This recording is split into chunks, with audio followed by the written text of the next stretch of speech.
Hey, welcome everybody. This is John Paul Mendoza with It's a Paul World, and we're having a very special guest today, and I'm excited. And I think you're going to get a lot of great information out of this. And of course, this is all about Freedom Fest 2021. If you have not purchased your ticket, it's not too late. In fact, you can even get into the promo in just a few days, but go out there and get it done because, South Dakota is filling up with Freedom Fest people. So with me today is Denise Kalm, and Denise is a life coach, variety of things, but she has a bunch of books on Amazon, and we're going to hear some of the things that she's going to talk about at Freedom Fest and go into some other topics. Denise, welcome. Glad that you're here. Thanks so much. Good to meet you, John. So talk about your experience with Freedom Fest. How many years have you been going to Freedom Fest? Are you a long-term? I knew you were going to ask that. I think it's 6. Okay. I can't even remember which year we got married at Freedom Fest, which is a story of its own. And we were not the first couple to get married at Freedom Fest, but I think it's about 6. Well, congratulations on the marriage. So there you go. Yeah.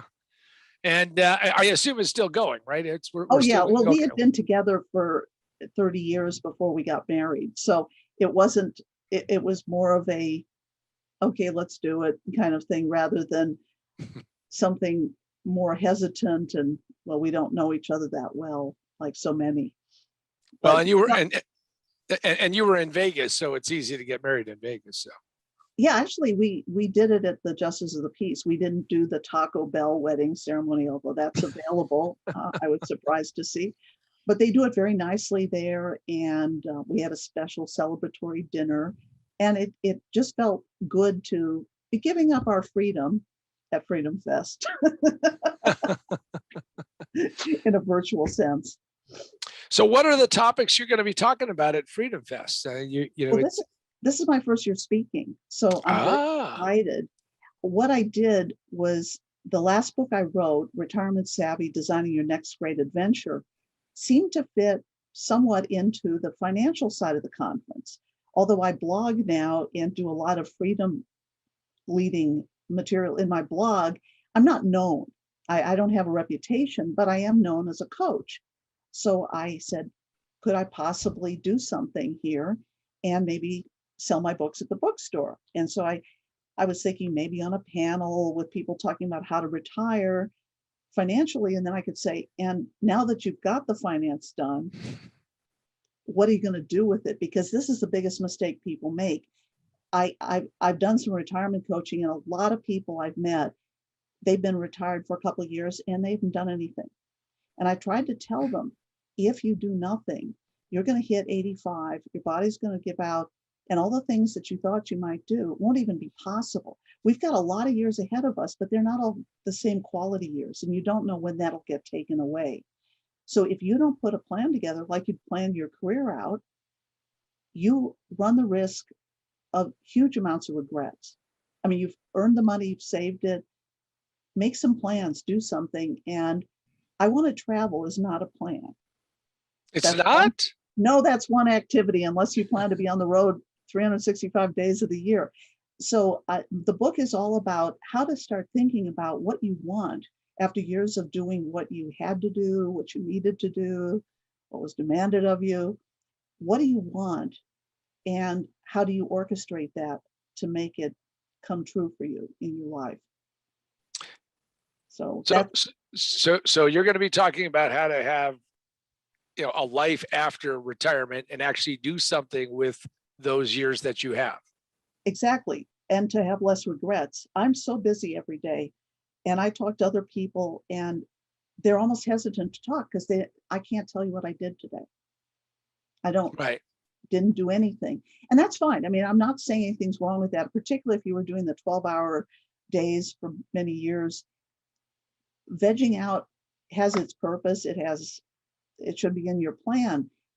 But if weeks and weeks go by and you haven't even read a book, you've just kind of watched TV or hung out, are you going to regret that? Are you going to feel like you missed something, like you missed opportunities? And I'd rather be a little too busy than have those regrets. One of the things that I always say to, as I work with business owners, especially when you're doing turnaround work, is that it's great to have a purpose. It's great to have some of these things, but how are you going to expand your personal world, and what's that personal world going to look like? And I worked with the two partners, and they were not in a bad situation, but they were wanting to kind of make it up the slag heap. And I said, you got to start like traveling the world. I mean, because you can easily watch 20 years blow by and not having seen anything. And they have done that, which is excellent. Oh, yeah. And if you don't do that, then you're gonna, as you said, you call it regret. I mean, it's probably a really good word for it. Well, yeah. I mean, throughout your life, you should do that. When I was much younger, even as young as 16, I started traveling on my own if I couldn't find people to go with me. And as I've gotten older and I'm trying to declutter my life, get rid of stuff, one of the things that I have convinced my friends to do, sometimes with their deep regret, is stop giving gifts and give experiences. So Hmm. we give each other things to do together, even if it's as simple as going out to dinner. For one of my friends who's single and doesn't go out to dinner much because it's not as much fun when you're alone. I mean, I spent years doing business travel, so I've eaten a lot of meals alone and found a way to make it work. But to take her out, get her into a restaurant that she could enjoy. My husband and I trade things. In fact, the first time we went to Freedom Fest, that was my request for Christmas, was that we would go to Freedom Fest. And I don't think anybody's regretted it. You invest the time, do something, not just buy something, do something together. And those memories, the money you stretched out to go to on vacation when you were younger, I don't think anyone ever regrets it. Talk about Freedom Fest, because obviously, if that was your wish for Christmas, and then you had it granted, then you even got married at Freedom Fest. So what's the allure? What's the attraction of Freedom Fest? How would you describe it? Well, the first time I went, I didn't know a lot about it. I was actually an objectivist before the Libertarian Party existed. And then I moved and got more political as I realized the problems that came with the two major parties. And I went to UC Berkeley, which explains a lot about my rebellion. And it hasn't gotten any better. But then, a lot of people were talking about Freedom Fest, and I thought, well, I go to so many seminars for my work. Do I really want to sit in a bunch of conference rooms again, listen to someone talk? But then I thought the best part of those are always the people I meet there. And I thought it would be very exciting to meet these people, to hear from people, and just discuss ideas, even if we were, as people accuse us of, being violently in agreement with each other all the time. And so I said, let's try it. Now, Mike is not a convention type of person. He was an airline pilot, so he spent most of his life with just one other person in the cockpit, or maybe two. He's not a crowd person, but we discovered that not only were the talks very thought provoking, even on areas where we thought, well, I got this, I know what I'm thinking. There was always more to think. The debates are amazing. Even if you walk in there and you're not changed, you've heard from the other side. There's more data in there that can make you maybe be a little less dogmatic on things. And it's really exciting. And you do get a chance sometimes to talk to people. I had Dinesh D'Souza sign one of his books for me and got to chat with him for a little bit. And I've heard him on podcasts, I've read his books, but to actually meet the guy, it was just really, really a neat experience for me. Well, and I think that one of the exciting parts about Freedom Fest is accessibility. I've been going there since 2013, other than last year when it was canceled. And having that accessibility is really interesting, because I've been to other conferences, and lots of times the speakers come in, they go there, and I've spoken at a lot of different venues, and you're in the green room and you go out and you speak and you go back in the green room and you're out the back door and you're gone, hit Yeah. the road and you're gone. But Freedom Fest is a little bit like, everybody comes out and dives into that kind of mosh pit, and you can talk to people. That's really exciting. Yeah. And the topics every year, it's so intriguing, things that they come up with. And then some of the key speakers, you're sitting there going, okay, what the heck does William Shatner have to talk about freedom? And he did a lovely job. It was fascinating. And then, of course, Penn Jillette was a hoot. I think that was 2 years ago, sitting there telling us that how he wasn't going to talk about the magic of freedom because he didn't like the topic that they gave him, and then just went off on, a wonderful rant about freedom that was just very exciting to hear. I mean, the guy's so talented. You can go up and talk to Penn and Teller after their magic show, but it's different when you feel like you have this deeper connection. You're not just the audience. You share values, you share your opinions on things, and it's very accessible. And there's just so many opportunities to talk with really tremendous people that aren't the speakers, that aren't famous, but have wonderful ideas. The exhibit hall, far more fun for me than when I'd go to the IT exhibit hall where they were trying to sell me stuff to sell to my company. You're there, you learn a lot.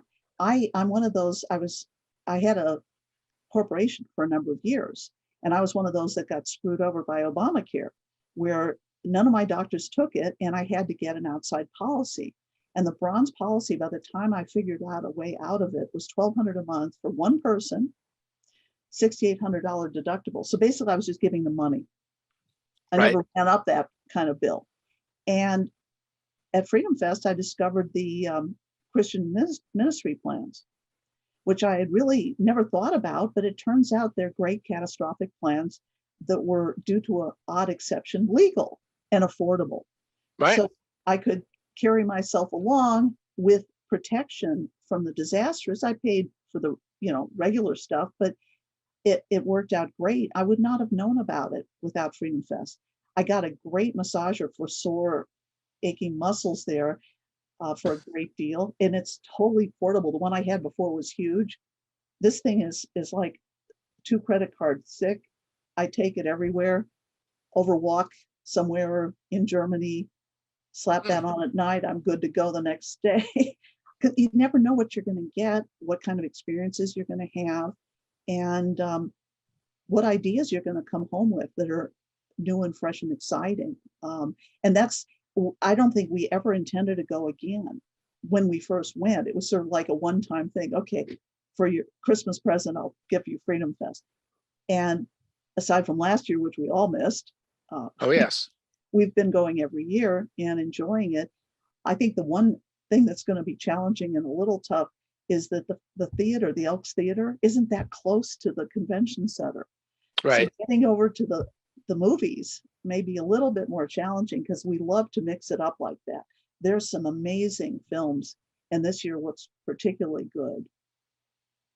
Well, and we'll look at the logistics of it, and we're all learning how to live in this different world that now exists because of COVID and what that looks like. And we could debate all of that, but I don't know if we have quite that much time. But it's going to be interesting to see how all that comes together. And I have a lot of faith that it's going to be a good turnout, and hopefully there's that hardcore that will turn out. There's that hardcore that will show up, and hopefully because of the interviews that I'm doing and others are doing, and meeting people like yourself, Denise, and really realizing there's lots of value and depth. I mean, and I would not, and I don't know if you do this or not, because you're in a decluttering phase, but every year my brother and I buy the USB key with all of the events that have happened. And frankly, I think that is so inexpensive and cheap.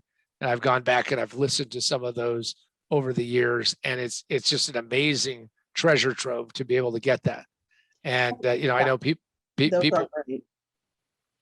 Yeah, they do a great job with that and making that available, because there's 10 sessions across.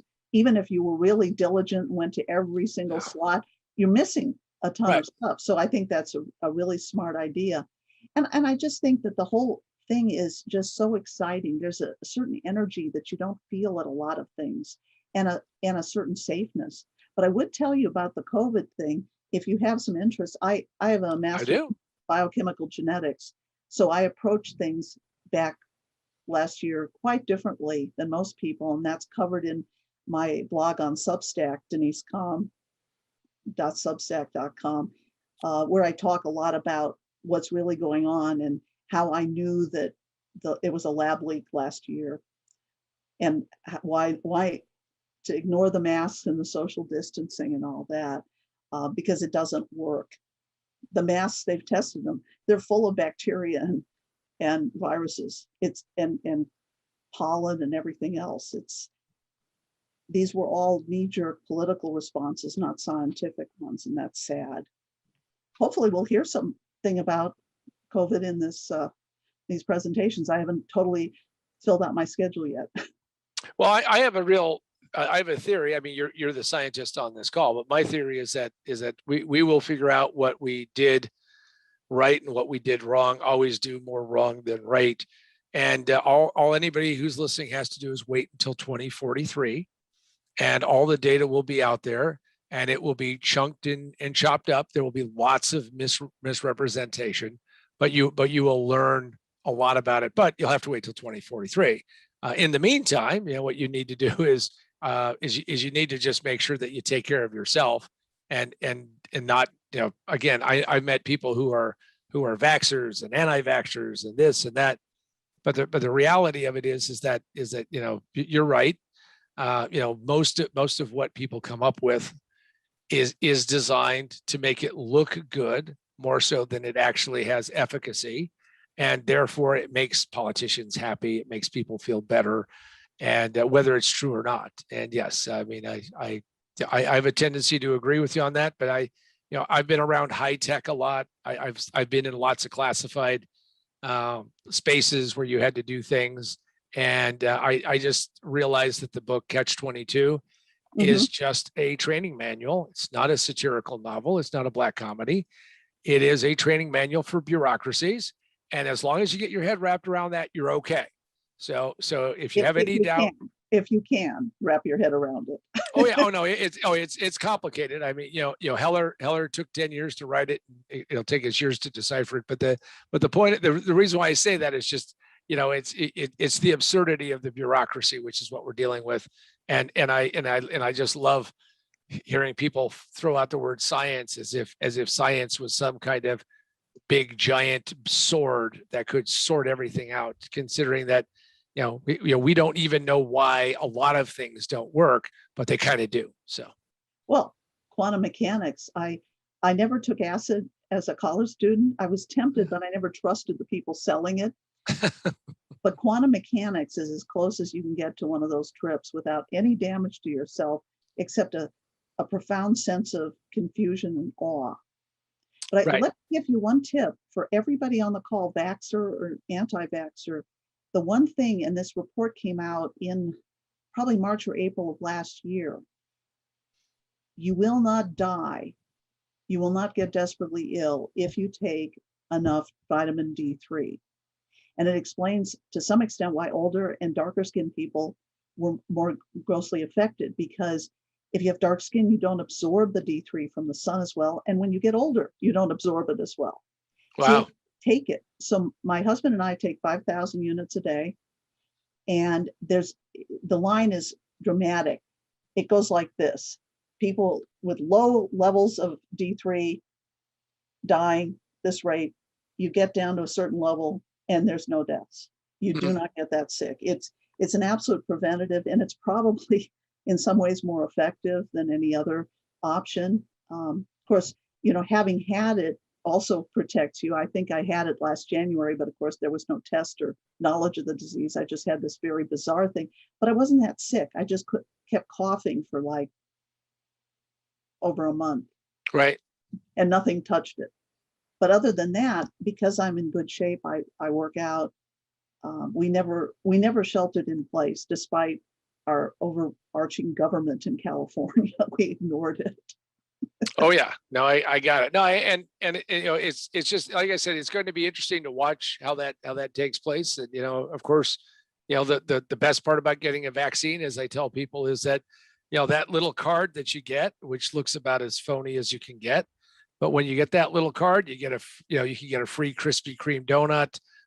You get free admission to some strip clubs. I mean, so there's benefits. It's a benefit card. So I didn't take, the only thing I actually was interested in, Staples was going to laminate it, but we'd already laminated ours. So we couldn't take advantage of that. yeah. But that's another one you can do. Yeah, I thought that was pretty funny. And then of course the big raffle that everybody's doing, which is complete ludicrousness, which I won't say if I win it, but right now I'm thinking, really? Because, how could you convince people? People weren't scared enough. I'm one of the first kids in the world to get the Salk vaccine for polio. My father had a lab down the hall from Jonas Salk. So when he heard there were trials, he raced the under 1-year-old kid in, and I got the polio vaccine. But people were terrified. That was an awful disease that killed children. There wasn't anybody standing there going, I don't want a vaccine, because they were terrified. And this wasn't terrifying enough to make people who are concerned about it afraid. And then, of course, the politics got into whether it was developed too fast. Well, it was 10-year-old technology. The mRNA technology has been creating lots of drugs over the years. This was the first time they had a reason to get into the vaccine market, which is kind of a dead market in most cases. Right. You don't need it much. And then they said, we'd do the same thing. But there's a lot of drugs out there, hydroxychloroquine, which have been safely taken by people in Africa every day of their lives for years, that have made big differences too. And unfortunately, again, as you said, the science isn't holding up. I'm hoping there'll be some debates about this stuff, although we have a FreedomFest Fridays on Zoom once a month. And at one point we were supposed to be discussing or having an argument over something, and everybody firmly agreed. So that didn't go anywhere. Not exciting. You don't get a lot of people going, well, they all agree, it's all done. Yeah, it's hard to have a debate. Yeah, hard to do that. Well, and so we'll see what freedom. The interesting thing about FreedomFest is you never quite know exactly how it's going to turn out. And so if somebody's out there, they've never been, this is your chance, Denise. What is your impassioned statement? This is, and what does this do for somebody? Why should they come to FreedomFest, venture to South Dakota, and be there? Well, given a state that is full of wild animals and stampeding buffaloes and such, what I would say is that FreedomFest represents the ultimate unsafe space. All your ideas are going to get challenged gently and in a friendly way, but there are no safe spaces there. We believe words educate and inform and excite. They don't do violence. And I really encourage, and I know there's a big push for this, if you're a young person and you're a little frustrated that you can't question anything, that you can't say, well, why are we supposed to believe this? Why is this good? Why is critical race theory so important when now we're saying, okay, Black people are on the bottom, now we'll put them on the top. How is that helping? And there's no place to talk about it. Come to South Dakota and talk your heart out. There'll be people listening to you. There'll be people giving you information, sharing, and just hearing you out without you having to fear for your life, which I understand is a problem in some campuses. I don't think I would have survived Berkeley if I'd had to go there for the last 4 years. Well, yeah, clearly we have seen a lot of sense that we're going to censor speech at all levels, which is, I believe, very dangerous. We see where that ended up. That we have, and this is probably the saddest part about the education system, is to not teach people about the dangers of what happened with totalitarian regimes and who really did limit speech. I mean, all you have to do is go and look not that far distant past, and you'll see just how dangerous that is. And hopefully FreedomFest pushes that back. Well, Denise, any final words about why, what you're going to talk about, what you want, anything, just your last piece? What is that? Finish on a high note. You're, no pressure on you. I mean, your name is Kalm, but you're an excited person. What do you have? I would just encourage anybody at whatever age to come to my session, because what I'm talking about is really the core of your life, about how to envision things that excite you, things that you want to do, things you care about, whether it's retirement, whether it's your beginning of your career, how to make more moments of your life incredibly valuable to you, building fabulous memories, having exciting anticipations, and just realizing that your life can have a great deal of value measured not by society, but by your own set of values, by your own desires and wishes. Well, excellent. And on that note, I want to thank Denise Kalm for spending some time with us. I'm John Paul Mendoza for It's a Paul World. Hopefully we'll see you at Freedom Fest 2021 in South Dakota. And my statement to all of you is the best part about going to Freedom Fest is you meet outstanding speakers, you meet great minds, you meet people like the Denise Kalms of the world, and they are approachable, they're accessible, and you'll be able to talk to them. You'll be able to express your own ideas. And you know what? If you're not careful, you might learn something. And with that, look forward to seeing you in July at Freedom Fest 2021.